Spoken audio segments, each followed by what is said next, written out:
And this was at Sigma Sound?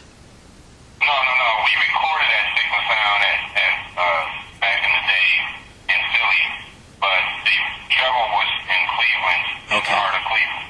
Gotcha. Okay. Right. And I know one act, one of the girls was asked about. Were they a part of Treble Productions? Yeah, they were. That's crazy how you asked about them out of all the groups.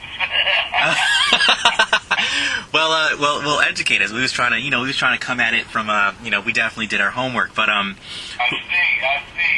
Who else? Just touch on, maybe touch on a few of the acts, and then what they're up to now, just for some of those who are curious about them. We had the Man at Large, who had a #1 record so long. We had the Rude Boys. Mm-hmm. Had a #1 record written all over your face. Of course. Still played today. We had one of the girls, and we had another girl group called Drama. Okay. We was trying to get all of them off the ground at the same time, and somehow at the same time we were learning the business too. So a lot of stuff we didn't know, a lot of things that we didn't know that we were supposed to do, and we kind of were learning. It was a learning experience for us. Okay. So a lot of those, do you still keep in touch with them? Will we possibly see them again, or have they all kind of moved on to their own, life? Well, the Rude Boys and the Men at Large, they're working now. They're trying to get their act back together and on the road again. The Rude Boys have been doing a lot of shows here and there, and the Men at Large, which they have I think an independent CD out now that they're shopping, trying to find somewhere a home for it. Okay.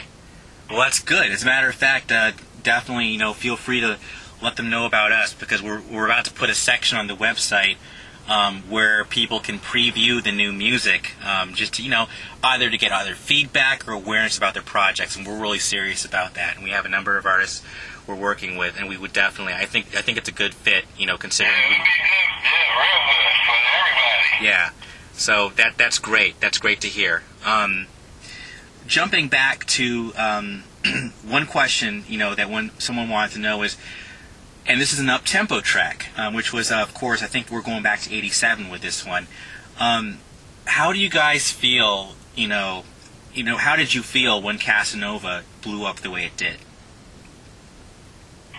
I felt great. I thought it was, when I first heard the record, I know me and Gerald thought it was a smash, a hit record when we first heard it. Okay. And, the Calloway brothers wrote the record, and we went to Cincinnati, Ohio, and sat there and re-recorded with them. And as we recorded, it just came together, and me and Gerald just kind of knew that it was going to be a big record for us. Okay. And came out to be one of the biggest records that we ever had. Exactly. Okay. And now this kind of goes into the whole background of the Levert family. And Marc, you can jump in too as well, because I'm assuming you guys all grew up together.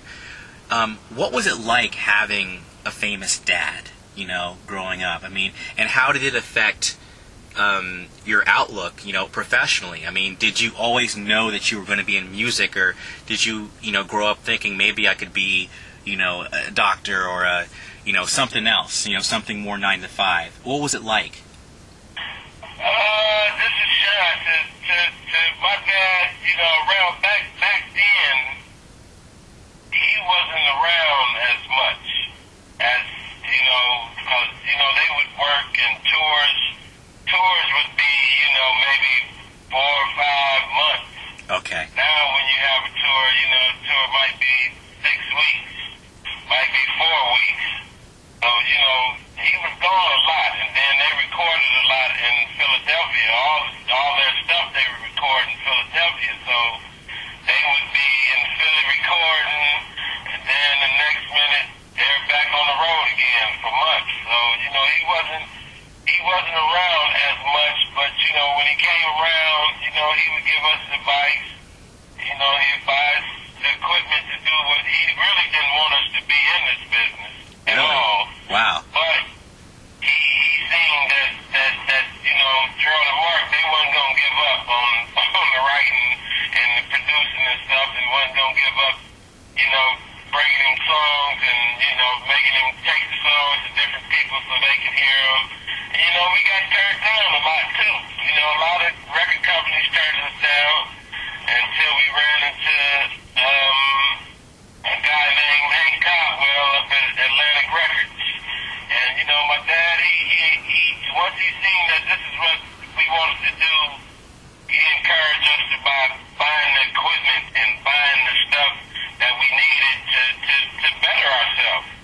And he was there to come and critique us. once we got the stuff and learned how to work it and really he seen that this is what we wanted to do, then he came on board. Okay. He couldn't stop it. He couldn't stop it. Wow. If he wanted to, he couldn't stop it. He knew this is what we wanted. Right. I've got 3 questions in my head, and I'm trying to pick the one I want to run with. Well, let's go with the production, and let's go with the product itself. And this goes to both of you guys. As far as songs go and albums go, what are your favorites, or what do you think are the best work that Levert has ever done? Wow. I'm asking you to choose between your babies, so I know it's I a tough think the one. most creative that we've done was the Just Coolin' record. Okay. The Just Coolin' album, because of all the extra stuff that we put in there with all the extra talking and the skits in between and all that stuff. I think that was kind of special for me. Okay. I don't know what Marc would say.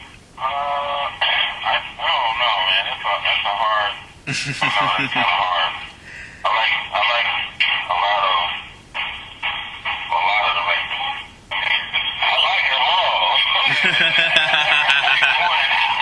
Got everything you click on it, but yeah, I like stuff on Just Coolin'.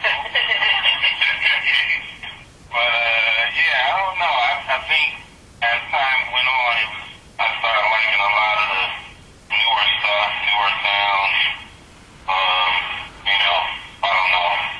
It's hard to say, but yeah, I like it all. That's a fair answer. Now I'm going to go with the other question before it goes away.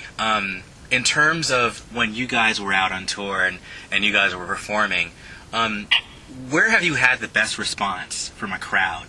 Which cities are your favorites to go to? Well, one of mine is D.C. for sure. D.C. Gotta be D.C. Detroit, that. Them cities we would go in and we could stay there for a good 3 days and do shows. Like that, huh? Yeah, it was good markets there. Okay. Really all around the Virginia, all around that area. Okay. It was great. Plus the South too. Okay. South has been very good to us. All right. That's where the That's one of our favorite places to be is on the stage. So, we always try to do our best when it came to the stage. So we always have a good time on the stage. One of the other questions I had for you was, you guys have been doing your thing for a minute, even like you guys were already like mentors, I would say, to an act like troupe, because and they're not, young whippersnappers, either anymore, but you mentored them.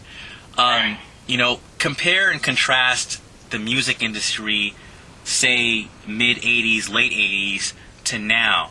What do you like better about the music industry now? Or, what's gotten better, what's not so much better? Just maybe riff a little bit, freestyle on how things have changed, both from a behind-the-scenes standpoint and then also from just, turning on the radio and listening to music. Like, you could talk about that.